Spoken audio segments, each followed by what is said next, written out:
Invité Mathieu César, enseignant de SVT, Sciences de la vie et de la Terre, au lycée Paul Claudel de Laon. Bonjour. Bonjour.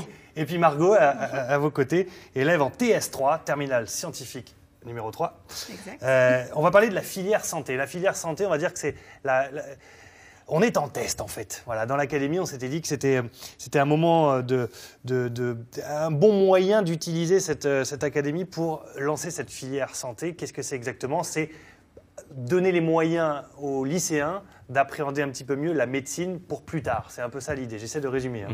L'objectif, c'est qu'effectivement des élèves qui sont en terminale envisagent un petit peu plus médecine, sachent à quoi ça ressemble, s'y préparent et arrivent un peu mieux formés de sorte qu'ils réussissent un peu mieux leur parcours. On a un fort taux d'échec et je pense que vous n'êtes pas sans savoir que l'académie a un déficit en médecins.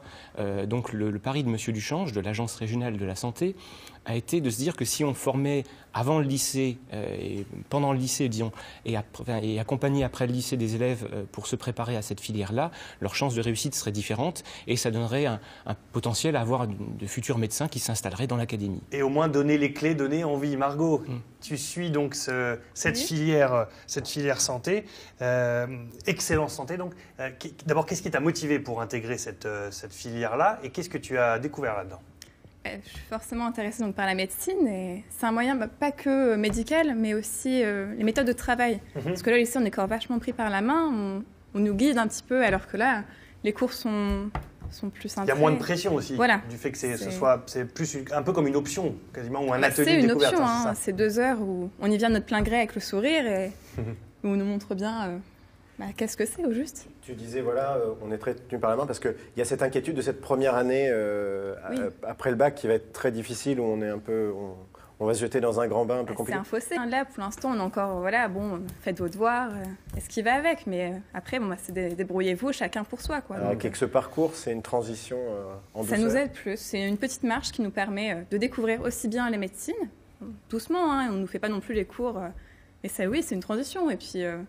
les cours, on prend des notes, on se débrouille entre nous. C'est une méthode de travail, on apprend à apprendre. Alors, on va voir quelques images justement qui ont été tournées au lycée là, à Laon, au lycée Paul Claudel. Ça se passe dans la forme globalement un petit peu comme un cours classique, hein, Mathieu. Oui. C'est tout à fait ça. L'objectif, c'est de les entraîner aussi à prendre des notes, ce qui n'est pas forcément l'objectif du lycée général, mais à monter le niveau, à leur apprendre à prendre des notes sous un format différent, à avoir des cours, soit comme l'a fait ici un médecin qui a fait cours, à prendre un tableau craie, soit parfois sous format informatique, soit sous d'autres formats. De les faire s'entraîner à prendre des notes sur ce genre de format n'est pas forcément évident. Et donc s'entraîner à ce genre de choses les prépare aussi dans la méthodologie à suivre un cours de faculté. Margot, qu'est-ce qui change des cours de SVT ou de bio classique par rapport à ce genre de cours-là ? On va un peu plus loin encore ? C'était plus loin, c'est plus poussé, c'est pas les mêmes... on sort du cadre là quand même. Mais là, comme disait M. César, c'est à nous de suivre. Il ne va pas nous dire, allez, maintenant on note le titre, le chapitre, et voilà, j'explique. C'est à vous de vous débrouiller, de tirer les informations, de restituer après. C'est pas un cours où on note le cours un par un, mot par mot, et c'est ça le plus dur au final. Et alors, est-ce que globalement, ceux qui participent à cet atelier-là, à cette option-là, globalement, des élèves avec qui tu es, sont encouragés à aller plus loin, ou certains se découragent en se disant, oh là là, non, c'est trop technique finalement. C'est comme tout, oui. On est quand même pas mal à avoir continué l'option. On est une douzaine dans la classe, et il y en a qui ont arrêté. Après, tout le monde ne veut pas aller en médecine, mais j'ai une amie qui veut devenir ingénieure. C'est juste de la curiosité. C'est de la curiosité, mais ça nous instruit. Et on apprend déjà beaucoup de choses dans cette filière-là. On apprend déjà, on découvre beaucoup de choses. Même pour notre bac, l'anatomie, l'histologie, on a déjà plein de notions qui sont intéressantes. Même si on ne veut pas faire médecine, c'est toujours bon de le savoir, de l'avoir sous le coude, de se dire voilà. Donc globalement, pour le moment, c'est plutôt l'académie Damien sert un peu de creuser un peu pour lancer ce projet-là. Globalement, c'est une réussite. Je veux dire, ça ne peut que fonctionner cette idée-là. De toute façon, essayer de former plus les gens, j'ai du mal à imaginer que ça ne puisse pas fonctionner. À partir du moment où les gens sont un peu motivés à s'y essayer, et forcément ils sortent avec un petit plus. Est-ce que ça leur sera utile ou non ? C'est difficile de répondre à cette question. Ouais. Mais je pense que ça ne peut que les faire avancer sur eux-mêmes et j'essaie de les faire se poser des questions sur leur filière. Mon objectif, c'est pas forcément d'avoir un 100% de personnes qui vont aller en médecine, mais qu'ils y aillent en sachant ce qui les attendent et en sachant si ça leur plaît, qu'ils fassent un choix avisé. Ça, c'est mon objectif. Les médecins jouent le jeu. Là, on l'a vu à l'image, un médecin qui... Voilà, mais j'imagine que eux, c'est aussi intéressant de dire, bah voilà, on va intéresser ces élèves-là, ces futurs peut-être médecins-là. Donc eux jouent le jeu, sont plutôt intéressés par ce projet.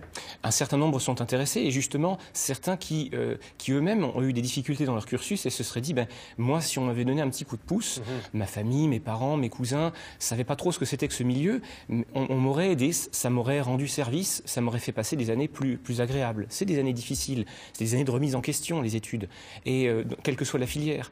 Et parfois, avoir un coup de pouce, le point de vue d'un père sur le sujet, ça peut franchement aider à envisager plus sereinement et à savoir mieux vers quoi on va. Margot, toi, te concernant, est-ce que tu as envie de te diriger aujourd'hui vers des études de médecine ou d'autres choses aussi? Ça m'a encouragée. Enfin, ça nous donne confiance en nous. Au final, on se dit, voilà, c'est ça. J'y vais, je tente, après on verra bien. Je ne perds rien, en tout cas, je ne pars pas défaitiste. Je tenterai ma première année comme tout le monde. Et c'est pas forcément un engagement non plus. C'est pas dans la première ou deuxième année qu'on décide vraiment. On se laisse le temps aussi de... Et là, vous êtes en train de travailler quoi, par exemple, en ce moment? En ce moment, dans cette c'est la filière-là photosynthèse. La photosynthèse, c'est en spécialisé. Oui, en spécialité, puis en prépa, on est sûr. C'est pointu. Avec les les organites cellulaires. Oui. Voilà, en même temps, c'est le cours qui se déroule en direct. Merci beaucoup. Merci à tous les deux d'être venus, en tout cas, et de nous avoir parlé de cette filière santé mise en place au lycée Paul-Claudel Delan et d'autres lycées. Il y en a 6, je crois, dans la région qui jouent le jeu de cette filière. Merci à tous les deux. Merci beaucoup.